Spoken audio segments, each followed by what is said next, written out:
what's up, everybody? Welcome to The Stack. I'm Alex. I'm Justin. I'm Pete. And as you can see, Justin is back from San Diego. I'm back. Well, don't. Get out of here. You guys came and did the show without me. Yeah, we did. It was great. It was What? awesome. Yeah, it was really No, good. Yeah. I did a show. It was better. Well, it was nice because it was like me, Pete. It was like a date. Yeah, it was Oh. romantic. We talked, and I weird. really got to know Alex as a person. I've been standing in the way of your love? Is that what you're saying? A little bit. My God. All right, let's move on with the comic books, a little less with the love. Okay. I mean, that's just... First issue we are going to talk about today is the latest issue of Green Lantern, continuing the Sinestro Corp War. Yeah. Pretty awesome, It's right? been great. I love... Pete is shaking his head. Yes, I agree. I don't know if we've recommended enough, but the Sinestro Corps War, the one-shot, was the best comic I've read in like 6 months. Absolutely. And it's not as good as that. What was the comic you read 6 months before that? It was just kind of a porno mag. Oh, Nice. Great storyline, though. I mean, so, yeah. great artwork. story. Yeah, it's excellent. You know, the thing that I think I went a little back and forth. The first issue, the special, was so good that everything after that I felt like, oh, I don't know. But it's really picking up very nicely. The art is excellent. The writing's excellent. I love everything about this crossover, as does Pete. I hate it, and I'll tell you why. Well, first of all, I have a problem with the floating half people. You know, they got the big shirts and there's no legs and the big heads. That weirds me out. Think about they're like a bunch of Orcos from He-Man. Ooh, that might make you feel better. That might make you feel better. Yeah, all right.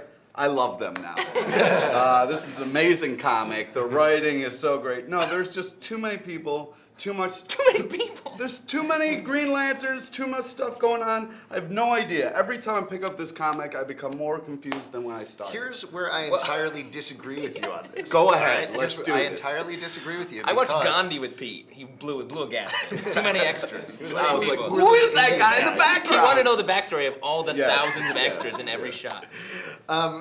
I completely disagree because despite really not knowing a whole lot about Green Lantern history, I can follow absolutely everything in the entire book. Wow. They lay it out pretty well, and it's tough because there are like literally thousands of characters on either side because it's a war. And I mean, look at some of those guys. Like, that guy's so much cooler than the other Green Lantern. Because he has bigger muscles. No, That's what you're he's saying. got horns. And Oh. you know, I mean, My like, come bad. on. You know, I want him to be the main character, not the plain white guy. Wow. Well, diversity in comic books. There's a deeper issue there that you're getting at. Yeah, we need more horned characters in comic books. Yes. And in the regular world. I see there's a blue chick with a mask on. I'd like to know what she's about. Well, No. read into the it. I did! You know they have words too, right? Yeah. Oh, It's not that's just what's things. throwing me off.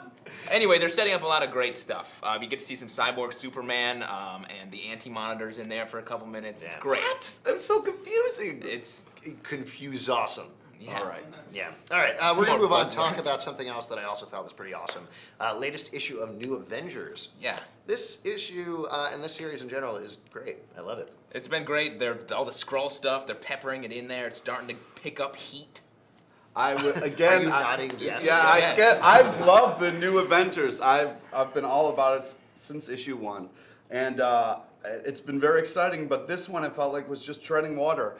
I wanted to know who's the Skrull. Well, Who's you the gotta Skrull? wait. They're just starting. I know, but I'm dying. It's gonna be years and years. Of continuity. No patience, Pete. That's what we call Yeah. it. Ever since you guys started dating, it's changed the way this show works. We're going to break up.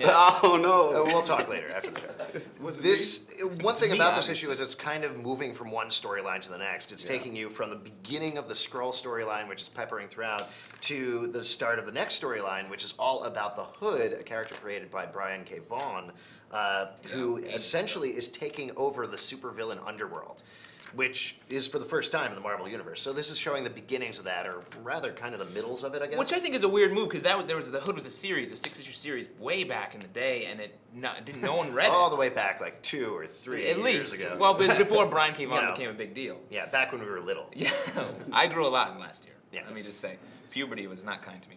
Another weird thing, Madame Mask is on the cover of this book. She was also on the cover of the Illuminati books. That's twice. Where else have you heard of her before?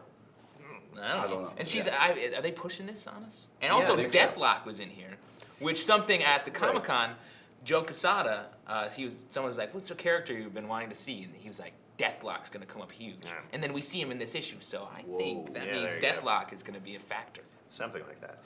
The Hood is a great, yeah, something, shut up. All right. The Hood is a great I see why you have character, problems actually. You with read the miniseries, right? Yeah, it was good. Yeah, it's excellent. It's an excellent character, and part of the thing that Brian Bendis is doing here, which he does with a lot of characters, is take characters that haven't really been used a whole lot and try to push them to the forefront and help them reach their potential. Oh, wow. I do that with orphans. So, yeah, that's my point is I am dying to know about the Skrull issue, and then they go off and they're like, we're going to talk about the Hood here. See, you gotta have some patience though, because they're doing it really nicely. They have a great scene with Luke Cage and his wife. Yeah, we were talking about that. And it's like, he's like, obviously doesn't trust her because she changed. She doesn't drink anymore. When she came up to the Alias series, she was this hard-drinking detective. And now she doesn't do any of that, so he thinks she's a Skrull. And they teased it a couple issues ago that the baby is half Skrull at least. Yeah. So, I mean, there's going to be a lot of emotional payoff, I think, for this whole storyline, which I'm really looking forward to. And this I picture wish you here, were a little more emotional. maybe this this relationship picture would work here, the way it's like a close-up and drawn with the lines, says to me, he's a Skrull. So you're going on record saying Luke Cage is a Skrull. Luke Okay, Cage, I'm going on Skrull. record, you're wrong. Whoa. All right, Wow. there you go. My money's on Jessica Jones. Yeah? We're gonna move about the forward. baby? Stop talking about Skrulls. Talk about some other crazy creatures in another universe. Wackadoo, totally. First issue of you like that? That's a review right there. First issue of The Unmen from Vertigo. I thought this was great too. Sorry, I loved everything this I know, week. it's Wow, weird, except okay. for Pete. Yeah. But I thought it was excellent. Basically, The Unmen sets up a world, well, a city really, where aberrations, strange-looking creatures that are essentially human but have been changed in some way, are all living together. And it's also an amusement park at the same time that has a lot going on in the backstory. We kind of get to see this world through a FBI agent, I believe, who is albino, and they sent him because He's a little freaky. Yeah, right. No offense, albino viewers. Which makes up 3/4 of our viewership. Yeah. Way to be, Justin. Sorry.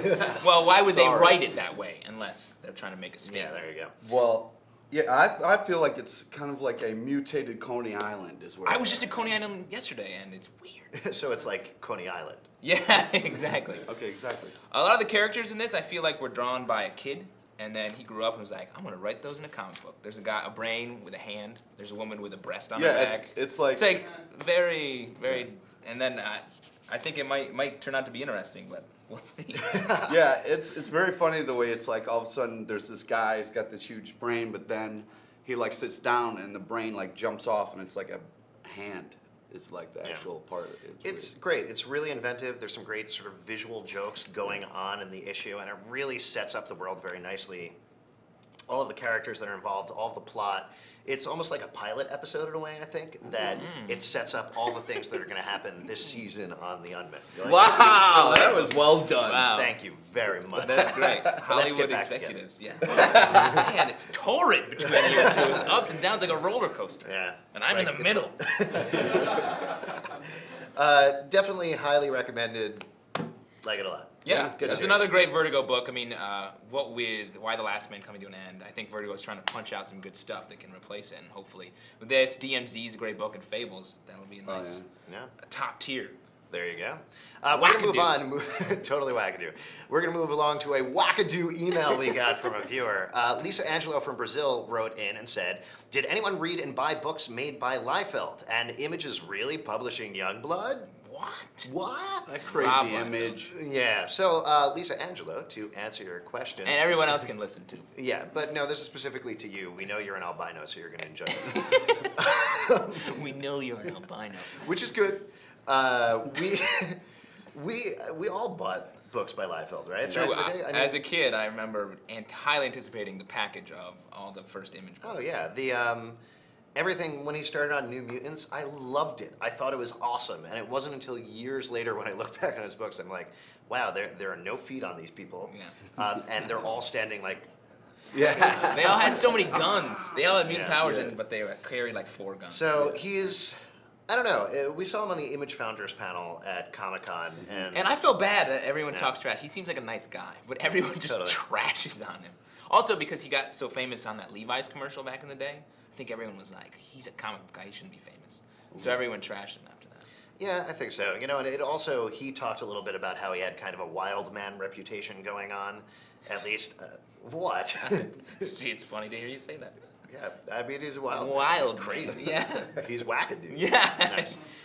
He had kind of a wild man reputation going on, and he seems like he's calmed down a little bit. He's certainly more into doing comics now, it seems like, rather than being a superstar. Obviously, the industry has changed a lot since then. Yeah. Though, as things change, they stay the same in that Image is redoing Youngblood. Yeah, absolutely. The series is not going to be done by Rob Liefeld, though. Here's the news for you. Joe Casey is going to be doing it. Art is going to be by Derek Donovan, and covers are going to be by Liefeld. Yeah. I also heard a rumor that Liefeld was going to be doing a series with Robert Kirkman. You guys know him? Yes, he is. I don't know what it is, but they're buddies. They're awful buddies. At the Comic-Con, they were all quite tight. Yeah. Cool. So stay tuned and we'll find out. Or if any of you know the information, you can let us know about it. You can give us a call at 213-291-1883 or send us an email at tips@pulpsecret.com. I just want you guys to know, if you guys get a Levi's deal, I'm going to be pissed. Wow. All right. We're breaking up. That's then. Aw, man. And that that's was the the stack same. for the day. Thank you so much for tuning in, and we'll see you next time.